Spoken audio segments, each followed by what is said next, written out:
ఇది కదా ఆఫర్ అంటే ఇప్పుడు ఎంత కొంటే అంత ఫ్రీ. విఆర్ఆ fine silver jewellery, Jubilee Hills check post, Hyderabad.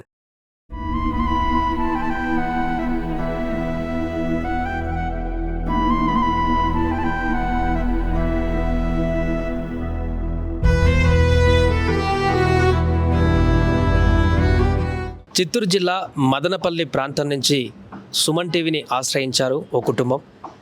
వారికి రోజువారీ పనులు చేసుకోవడానికి కూడా ఇబ్బందికరమైనటువంటి పరిస్థితులు, ఆర్థిక సమస్యలు, అదేవిధంగా అనుకోని పరిణామాల కారణంగా వారు భార్యాభర్తలు ఇద్దరు కూడా ఆరోగ్యాన్ని పాడు చేసుకొని అనారోగ్య పాలవడం, యాక్సిడెంట్లో కాలు కోల్పోవడం, చేయి కోల్పోవడం, అదేవిధంగా ఇల్లు కాలినటువంటి ఘటనలో పూర్తిగా కాలిపోయినటువంటి గాయాలతో ఆ ఇల్లాలు కొట్టుమిట్టాడుతుండడం, వీటన్నిటి కారణంగానే వారి ముగ్గురు పిల్లలను కూడా కింద మీద పడుతూ ఇప్పటివరకు తీసుకుంటూ వచ్చాం. ఇక ఆర్థికంగా ఒక ఇల్లు కూడా లేనటువంటి మాకు ఎంతో కొంత సహాయం చేయడం కోసం ఎవరైనా ఉంటే హెల్ప్ చేయాలంటూ వారు చిత్తూరు జిల్లా మదనపల్లి నుంచి సుమన్ టీవీ హైదరాబాద్ మెయిన్ ఆఫీస్కి రావడం జరిగింది. ఒకసారి వాళ్ళతో మాట్లాడదాం, వారి సమస్యలు ఏంటి, వారి ఆర్థిక సమస్యలు ఏంటి, ఇక్కడికి రావడానికి గల కారణాలు ఏంటి పూర్తిగా తెలుసుకునేటువంటి ప్రయత్నం చేద్దాం. ఏం పేరండి మీ పేరు? నా పేరు శంకర్ సార్. ఎందుకు ఎందుకు వచ్చారు? మేము ఇట్లే మాకు జరగని కష్టం సార్, జరగని కష్టము ప్లస్ వచ్చేసి నాకు ముగ్గురు బిడ్డలు ఉన్నారు. ఒక అమ్మాయి, ఇద్దరు అబ్బాయిలు. నాకు అనుకోకుండా యాక్సిడెంట్ అయింది. యాక్సిడెంట్ అయ్యి దాదాపు 7-8 సంవత్సరాలు అవుతుంది. దాంట్లో ప్లస్ వచ్చేసి ఇప్పుడు నాకు సొంతం ఇల్లు అంటూ లేదు. ఇప్పుడు చెయ్యి మీకు యాక్సిడెంట్లోనే పోయిందా? కాలు కాలు అంతా బాగానే ఉంది కదా? అది కాలు లేదు, రాడ్లు ఉన్నాయి, చూపిమంటే కాలు నడవలేదు, రాడ్లు ఉన్నాయి అందులో. రాడ్లు ఉన్నాయి ప్లస్ ఈ తల అంతా నాకు యాక్సిడెంట్ అయింది. నేను ఏం పని చేయలేను. ఇప్పుడు పింఛన్ వస్తుంది, పింఛన్ వచ్చిన దాంట్లో నేను నా బిడ్డలను పోషించుకోలేను. బాడీ ఇంట్లో ఉన్నాను, అదే రెంటింట్లో ఉంటున్నారు. ఆ పింఛన్ వచ్చేది ఆ రెంటింటికి, నా బిడ్డలకి నెల స్టోర్ బియ్యం వస్తుంది, అది చూసుకొని బతుకుంటున్నాము. ప్లస్ వచ్చేసి ఇప్పుడు నా పెద్ద అబ్బాయికి హెల్త్ బాగాలేదు. పోనీ నా భార్య ఏమన్నా పని. మొత్తం ముగ్గురు పిల్లలు, ఇద్దరు అబ్బాయిలు, ఒక అమ్మాయి. ఏమైంది పెద్ద అబ్బాయికి? అది వానికి ఊపిరితిత్తులో నెమ్ము దిగేసింది సార్. పెద్ద అబ్బాయికి ఊపిరితిత్తులో నెమ్ము దిగేసింది. మన ఫ్రిడ్జ్లో నీళ్లు కానీ చల్లదనం ఏమన్నా ఇచ్చినా అని వానికి పట్టదు. ప్లస్ ఇట్లా చల్లగాలికి ఇట్లా కసునికేటప్పుడు డస్ట్ దూరినా కూడా వానికి ఎలర్జీ. దాని వలన గురించి వానికి ప్రతి నెల హాస్పిటల్కి పోవాలి. మేము అక్కడే మదనపల్లిలోనే ఐషా హాస్పిటల్ ఉంది, ప్రతి నెల పోవాలి. మేము ఎక్కడ జరగలేక ఇది యూట్యూబ్లో చూసి ఇక్కడికన్నా వస్తే మాకు ఏమైనా బతికేదానికి దారి చూపించాలని వచ్చినాం. మీరు చెప్పండి, మీకు ఎట్లా ఎప్పుడైంది ఇదంతా కాలిన గాయాలు? నాకు 8-9 సంవత్సరాలు అవుతుంది. ఇట్లా ఇల్లు కాలింది. నాకు చెయ్యి పూర్తిగా బలం లేదు. ఇది చిన్న చిన్న పనులు ఉంటే చేసుకుంటాను, ఈ చెయ్యి చక్కగా రాదు. ఇది పాప, ఒక అమ్మాయి, ఇద్దరు అబ్బాయిలు. అమ్మాయి కూడా భర్త వదిలేసినాడు, ఈ అమ్మాయిని కూడా మేమే చూసుకోవాలా. నాకు ఇప్పుడు ఎక్కడ నాకు అంటే సోమత లేక ఇక్కడ మీ ఎంతో మందికి సహాయం చేసినారు కానీ నేను యూట్యూబ్లో చూసి ఈడు వరకు నేను వచ్చినాను. ఏదైనా నాకు బతకడానికి ఆధార్ చూపిస్తారని చెప్పి నమ్మి నేను ఇక్కడ డైరెక్ట్గా వచ్చేసినాను. రెగ్యులర్గా రోజు ఏం పని చేస్తారమ్మా మీరు అక్కడ? నేను ఏ పని ఉంటే ఆ పనికి వెళ్ళిపోతాను సార్. మీ ఆయన పని చేయలేదు? మా ఆయన పని చేయలేడు, నిలిచలేడు. నాకు కూలి పని దొరికిందంటే నేను వెళ్ళిపోతాను. 200-300 కూలి వస్తుంది. దాంట్లోనే నా బిడ్డలను మా ఇంటిని పోషించుకుంటాను, స్టోర్ బియ్యం వస్తుంది, దాంట్లోనే జీవనం గడుపుకుంటాను. ఇప్పుడు ఎక్కడ కానీ మాకు చాలా దారుణమైన పరిస్థితి అయిపోయింది. తినడానికి మీ ఆయన కూడా పని చేయలేడు, పిల్లలు కూడా చిన్న పిల్లలు స్కూల్కి వెళ్తున్నారు. ఒక అబ్బాయికి ఆల్రెడీ బాగాలేదు, అతను కూడా హెల్త్ బాగాలేదు అతనికి, అబ్బాయికి. వానికి నెల చెకప్లకు పిలుచుకుపోవాలి, నెల టాబ్లెట్లు టానిక్లు నెల కావాలా, వానికి అమౌంట్ కావాలా. మాకు ఎక్కడా కానీ దిక్కు తోచిన పరిస్థితిలో ఉండాం మేము. అందుకని మేము సుమన్ టీవీని ఆశించుకొని ఇక్కడికి చిత్తూరు మదనపల్లిలో అక్కడ తెలిసిన వాళ్ళు ఎవరి దగ్గరికి వెళ్ళారమ్మా? ఎవరైనా సహాయం కోసం కానీ ఎవరి దగ్గరికి మేము ఎక్కడా పోలేదు. డైరెక్ట్గా అంటే ఇక్కడికే వచ్చేసిన నేను. ఇక్కడికే వచ్చిన యూట్యూబ్లో చూసి ఆడిపోతే మనకి ఏమన్నా సహాయం చేయగలరు అని చెప్పి నేను డైరెక్ట్గా ఇక్కడికే వచ్చేసాను. జనరల్గా అక్కడ మీ స్థానిక ఎమ్మెల్యేనో లేకుంటే మిగతా వాళ్ళని కలిసేటువంటి ప్రయత్నం చేయాలి. ముందు నేను ఎమ్మెల్యే దగ్గర పోయినాము, అతను ఏం మమ్మల్ని పట్టించుకోలేదు. ముందు ఇప్పుడు ఎవరు కొత్త ఎమ్మెల్యే వచ్చినాడు, ముందు ఉన్నారు. ఆయన పోతే మా వల్ల ఏం సహాయం మేము చేయలేము, మేము మాకేం తెలుసు అనేసి అన్నారు. మాకేం సహాయం చేయలేదు, అంత ముందు ఉన్నారు. ఇప్పుడైతే మేము పోలేదు సార్. ఇప్పుడున్న ఎమ్మెల్యే దగ్గర పోలే, అంత ముందు అయితే ఆయన పట్టించుకోలేదు. అయితే పోయినాము, అడిగినాము, సార్ మా పరిస్థితి ఇట్లా ఉంది కదా, మాకేమైనా సహాయం చేయండి, మేమిద్దరు ఇట్లా పని చేసుకోలేకున్నాం కదా అంటే మా దగ్గర ఏం సహాయం లేదమ్మా, మేము పింఛన్ వస్తుంది కదా, దానిలో బతకచ్చు కదా అట్లనేసి అనేసినారు. అసలు మేము పట్టించుకోలేదు, ఇంట్లో అస్సలు రానిచ్చలే మమ్మల్ని. సరేలేని చెప్పి మేము వచ్చేసినాము. ఇప్పుడైతే ఇప్పుడు ఉండే సాయం అంటే మీకు ఏం కావాలమ్మా అంటే పని చేసుకోవడానికి మీకు చేయగలుగుతారు బట్ దానికి ఏదైనా చేసుకోవడానికి ఆధారం లేదన్న ఆదురు లేదు సార్. ఏమన్నా చేసుకోవాలంటే నాకు ఇచ్చేయి ముఖ్యంగా ఇది పని చేయదు, స్ట్రైట్ రాదు. ఈ ఎక్కువ అంటే ఈ ఒక చేతన పని ఈ ఎండ వచ్చిందంటే నాకు ఇదంతా మంటలు వచ్చేస్తాయి. ఈ ఎండకి పోలేను. ఏదన్నా కూర్చొని ఏదైనా ఇస్తారు చేసుకుంటాము అనే ఆశతో ఇక్కడ వచ్చిన నేను. అంటే జనరల్గా కిరాణా షాపు లేకుంటే ఇంకేమైనా డబ్బా షాపులు అంటే అట్లాంటివి పెట్టుకోవడానికి కూడా మీకు స్తోమత లేదా? అసలే 1 లక్ష పెట్టుబడితోటి ఏమైనా పెట్టుకోవచ్చు. 1 లక్ష కాదు, 50,000 సొమ్మతి కూడా మా దగ్గర లేదు. అసలు 20,000 సొమ్మతి కూడా మాకు లేదు. మా పరిస్థితి చాలా దారుణంగా ఉంది. ఇప్పుడు పిల్లలు ఇంటి దగ్గర ఉన్నారు, ఇద్దరు ఇంటి దగ్గరే ఉన్నారు. వాళ్ళ చూసుకుంటున్నారు, అమ్మ చూసుకుంటుంది. మీ అమ్మ కూడా ఉందా? ఆమె కూడా మీతో పాటు లేదు, మా అమ్మ తనీ కాదు, మా తమ్ముడు ఉన్నారు, వాళ్ళకి అక్కడ ఉండాలి. వాళ్ళ దగ్గర పెట్టొచ్చు. ఇప్పటికే ఎంతకాలం నుంచి మీరు ఈ యొక్క స్ట్రగుల్స్ ఫేస్ చేస్తారు? ఇట్లా ఇప్పుడు 10 సంవత్సరాల దాకా ఉన్నది మాకు. అట్లా మాకిద్దరికి ఇట్లా అయినప్పటి నుంచి అట్లేను. అంతకుముందు బాగానే ఉండింది మాకు. అంతకుముందు కూలి చేసుకుంటా అంటే బాగా చేసుకుని డ్రైవర్గా పోతాండే బాగానే ఉన్నాము. ఎప్పుడు మాకు ఇట్లా అయిందో అప్పటి నుంచి మాకు ఇట్లే జరుగుతుంది.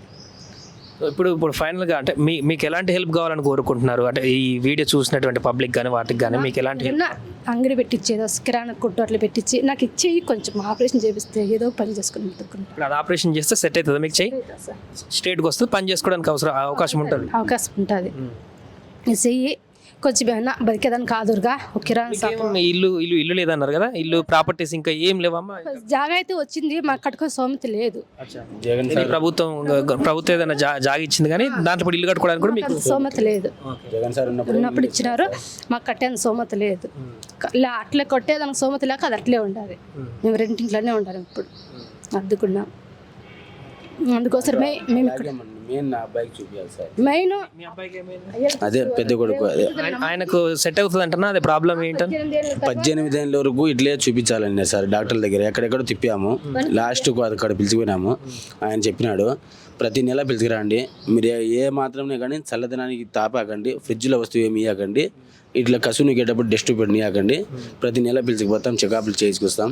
అతని దగ్గర 3,000 పింఛన్ లెక్క వస్తుంది నాకు, అతనికి 3,000 2,000 2,500 ప్రతి నెల ఖర్చు అవుతుంది, చూపించుకొస్తాం మేము. ఇంకా అవన్నీ ఆలోచించుకొని దాదాపు ఇప్పుడు మాకు ఇన్నే లేదు ఇట్లా జరిగినా కూడా నా భార్య 200 300 ఏమన్నా కూలి పనికి పిలిస్తే పోతాయి చేసుకొస్తుంది. ఆ లెక్కతో అందరం మేము ఇది చేసుకుంటాము. ఇప్పుడు ఎక్కడ కాకోకుండా ఈ సుమన్ టీవీ మేము చూసి మేము లాస్ట్కి ఇడికి వచ్చినాం సార్. మేము అక్కడే పుట్టి అక్కడే పెరిగినా, ఇంతవరకు ఎవరి దగ్గర హెల్పింగ్ కోసం కూడా పోలేదు. పోనా కూడా అక్కడ మాకల్లా చేయరని ఆశ లేదు, చేస్తారు అనే ఆశ మాకు లేదు. అక్కడ చేయరు, పోనా కూడా చూస్తారు, పోండి అంతవరకే కానీ సహాయం చేయరని. అబ్బాయిలు ఏం పని చేస్తారమ్మా? చదువుకుంటున్నారు. 8th క్లాసు 5th క్లాసు చిన్నపిల్లలు అయితే. పెద్ద అబ్బాయి అయితే చాలా ప్రాబ్లం, మనకి ఊపిరి ఆడకుండా అయిపోతుంది ఒక్కోసారి.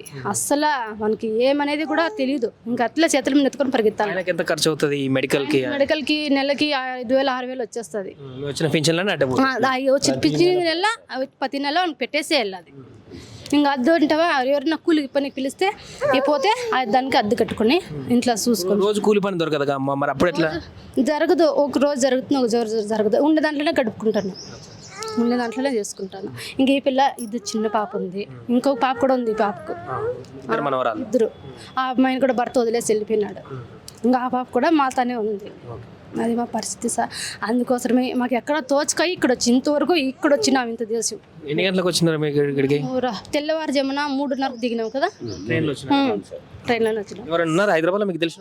ఎవరు లేరు సార్, ఎవరు తెలియదు. డైరెక్ట్ హైదరాబాద్కి వచ్చేసినాం. మాకు దేవుడు ఎట్లా పెడితే అట్లా కానీ అనేసి వచ్చేసినాం ధైర్యం చేసుకుంటా. మాకు ఇక్కడ ఎవరు తెలిసిన వాళ్ళు లేరు. మీరు ఒకటి చెప్పండి, మీ ఇప్పుడు వీడియో చూస్తున్నటువంటి పబ్లిక్ కానీ ఎవరికైనా కానీ మీ అక్కడ ప్రాంత ప్రజలకు కానీ ఎవరైనా చూసిన వాళ్ళకి అంటే మీరు ఏం రిక్వెస్ట్ చేయదలుచుకున్నారు ఈ యొక్క వీడియో ద్వారా అనేది ఒకసారి క్లియర్గా వాళ్ళకు కూడా పబ్లిక్ కూడా చెప్పండి. అంటే మాకు ఎక్కడ తోచక ఎక్కడ జరగలేక మాకు కాళ్ళు చేయంటూ అన్నీ బాగుంటే మేము కష్టపడకుండా బతుకుండాలి సార్. మా రిక్వెస్ట్ ఏంటంటే బ్రతకలేకుండా మెయిన్ పాయింట్ నా పిల్లం బిడ్డలకు నేను బతికేదానికి, నా బిడ్డలు చిన్న బిడ్డలు వాళ్ళకు దావ. మాకేమన్నా నా భార్య చేయికి ఆపరేషన్ చేయించి నా పెద్ద అబ్బాయికి చూపించి మాకు మీకు తోచినంత మీకు సాయం చేసి మాకు ఏమైనా బ్రతుకుదారి చూపించే చాలు సార్. మా కోరిక అంతే. మేము ఇంతవరకు అక్కడ పుట్టి పెరిగినా అని ఇంతవరకు ఒకరి దగ్గర హెల్పింగ్ పోలా.